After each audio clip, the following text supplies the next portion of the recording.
Hi, Assalamualaikum. My name is Muhammad Irfan Salam, and my partner Nur Syazwani and I will be presenting on the aspect of social system. So what is a social system? A social system is a complex set of human relationships interacting in many ways. Within a single organization, the social system includes all the people in it and their relationships to one another and to the outside world. There are 2 points set out in the complex interaction among people in a social system. First, the behavior of one member can have an impact directly or indirectly on the behavior of any other. Although this impact may be large or small, all parts of the system are mutually interdependent. Simply stated, a change in one part of a system affects all other parts, even though its impact may be slight. Second important point revolves around a system boundaries. Any social system engages in exchanges with its environment, receiving input from it and providing output to it. Social systems are therefore open systems that interact with its surroundings. So now I'm going to talk on the elements of social system. There are 8 elements and the first one is faith and knowledge. The faith and knowledge brings about the uniformity in the behavior. They act as controlling agency of different types of human societies. The faith is the result of the prevalent customs and belief. They enjoy the force of the individual are guided towards a particular direction. Next, sentiment. Various social, national others have played immense role in investing society with continuity. It is directly linked with the culture of the people. Third, end goal or object. Man is born social and dependent. He has to meet his requirements and fulfill his obligations. Man and society exist between needs and satisfaction and end goal. This determines the nature of social system. Next, ideal and norms. The society set up rules and ideals to keep the social system together and figure out how each unit should be used. These norms set out the rules and regulations by which people or groups can achieve their cultural goals and aims. Fifth, status role. Every individual in society is functional. He goes by status role relation. It may come to the individual by virtue of his birth, sex, caste, or age. Next role, like the status, society has prescribed different roles to different individuals. Sometimes we find that there is a role attached to every status. Role is the external expression of the status. Then power. Conflict is a part of the social system and order is what it wants to achieve. Obviously, this means that some people should be given the power to punish people who do bad things and reward people who do good things. The authority that can use power will vary from group to group. In the family, the authority of the father may be the most important, but in the state, it is that of the ruler. Last but not least, sanction. It implies confirmation by the superior in authority of the acts done, be the subordinate or the imposition of penalty for the infringement of the common. The acts done or not done according to the norms may bring reward and punishment. Now let's look at the characteristics of a social system. First of all, social system is a system connected with the polarity of individual actors. It means that a system or social system cannot be born as a result of activity of one individual. It is the result of the activities of various individuals. For a system or social system, interaction of several individuals has to be there. Second is aim and object. Human interaction or activities of the individual actors should not be aimless or without object. These activities have to be according to certain aims and objects. The expression of different social relations born as a result of human interaction. Third of all is order and pattern amongst various constituents units. Mere coming together of various constituents units that from social system does not necessarily create a social system. It has to be according to a pattern, arrangement, and order. The underlying unity amongst various constituent units brings about the social system.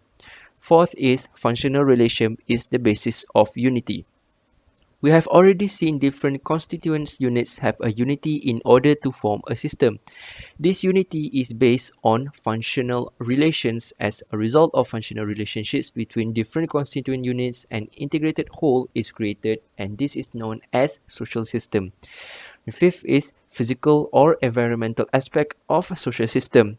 It means that every social system is connected with a definite geographical area or place, time, society, etc. In other words, it means that social system is not the same as at different times, at different places, and under different circumstances. These characteristics of social system again point out towards its dynamic or changeable nature. Six is linked with a cultural system. Social system is also linked with cultural system.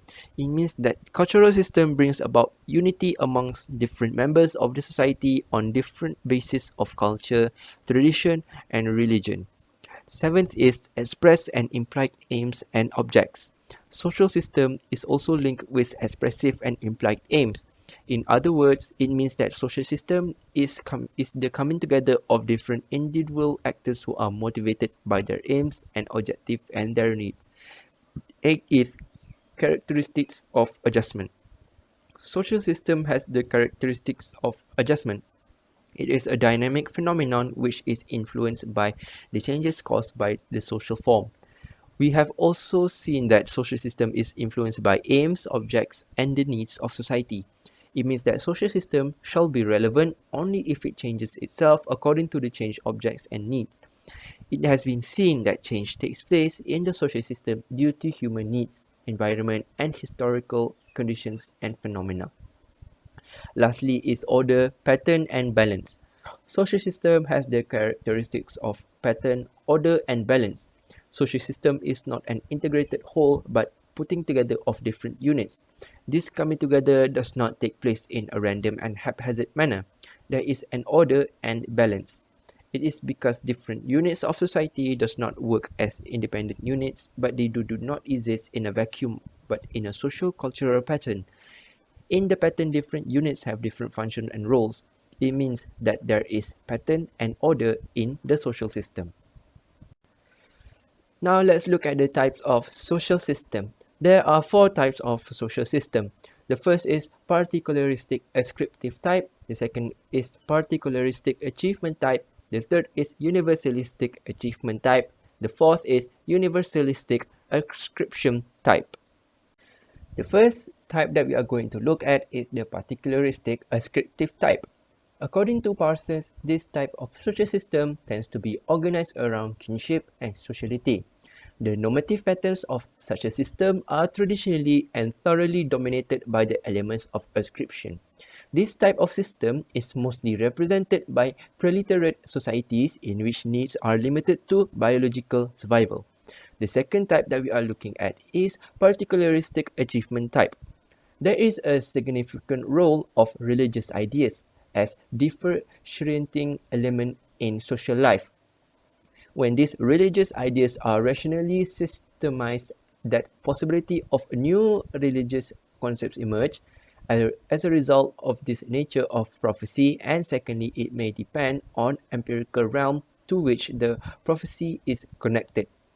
The third is the universalistic achievement type. When ethical prophecy and non-empirical conceptions are combined, a new set of ethical norms arise. It is because the traditional order is challenged by the ethical prophet in the name of supernatural. Such norms are derived from existing relations of social member. Therefore, they are universalistic in nature. Besides, they are related with empirical or non-empirical goals. Therefore, they are achievement-oriented. Lastly is the universalistic ascription type. Under this social type, elements of value orientation are dominated by elements of ascription. Therefore, emphasis is placed on status of the actor rather than his performance. In such a system, actors' achievements are almost values to a collective goal. Therefore, such a system becomes politicized and aggressive. An authoritarian state example of this type. So now I'm going to talk on one of the aspects of social system, Norms. Social norm refers to group shared standards of behavior. The norms are based on social values. Norms are social rules which define correct and acceptable behavior in a society or a group to which people are expected to conform. They prescribe the way the people should behave in particular situations. They determine, guide, control, and also predict human behavior. Norms, in short, are a bundle of do's and don'ts. They are rules of behavior in particular situations.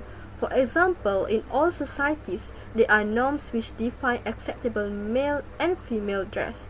There are norms about driving. Norms exist in all areas of social life. Social are general precepts which, being internalized or accepted by individuals, induce conformity in simple actions or in complex ethical judgment, thus increasing group unity. It is used to describe the common standards or ideas which guide members' response in all established groups. When it is said that a particular action is in accordance with norms, the intention is to say that it conforms to community expectation of behavior. Institutionalization of norms. A social norm operative in one social system may not be operative in another. A social norm is said to be institutionalized, remarks Johnson, in a particular social system when three conditions are met. The aspect of institutionalizations of norms. The institutionalized norms apply to members of a social system according to their social position within the system. Thus, doctors, nurses, ward boys in a hospital are not expected to do exactly the same things, although some norms do apply to all regardless of their social position. The internalization of a norm by average members of a social system is a matter of degree. The obligation of parents to protect their child is deeply internalized, taken very seriously indeed. So is the responsibility of a government official to keep official secrets, especially to keep them out of the hands of foreign agents.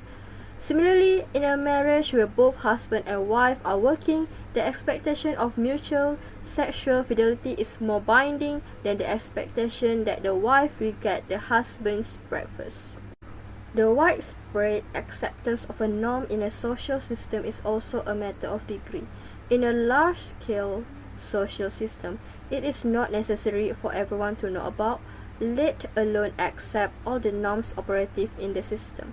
For example, the functioning of the stock market requires institutionalization, but many people have only a vague conception of the norms that govern participation in it. What is necessary is that most of those who participate in the stock market in any way know and accept that part of the total pattern of rights and obligations that affects or is relevant to their actual interaction with one another. Beyond that, a more generalized acceptance of the rule of law and the authority of the court ensures that a wider public support the norms at a distance, so to speak. Thus, a stock market scandal will reduce the prestige of a broker even among people who do not understand precisely what his offense has been. Now let's look at the function of role. What is role?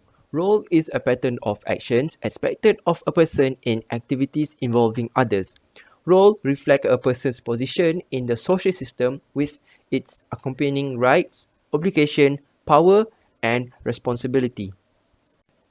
In order to be able to interact with one another, people need some way of anticipating others' behavior. Role performs distinct function in the social system. A person has roles both on the job and away from it. One person performs the occupational role of worker, the family role of parent, the social role of club president, and many others. In those various roles, a person is both a buyer and a seller, a supervisor and subordinate, and giver and seeker of advice.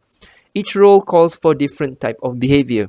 Within the working environment alone, a worker may have more than one role, such as a worker in Group A subordinate to Supervisor B, a machinist, a member of a union, and a representative on the safety community. Role perception. Activities of managers and workers alike are guided by their role perception. That is, how they think they are supposed to act in their own roles and how others should act in their roles. Since managers perform many different roles, they must be highly adaptive in order to change from one role to another. That is all from us. Thank you for listening.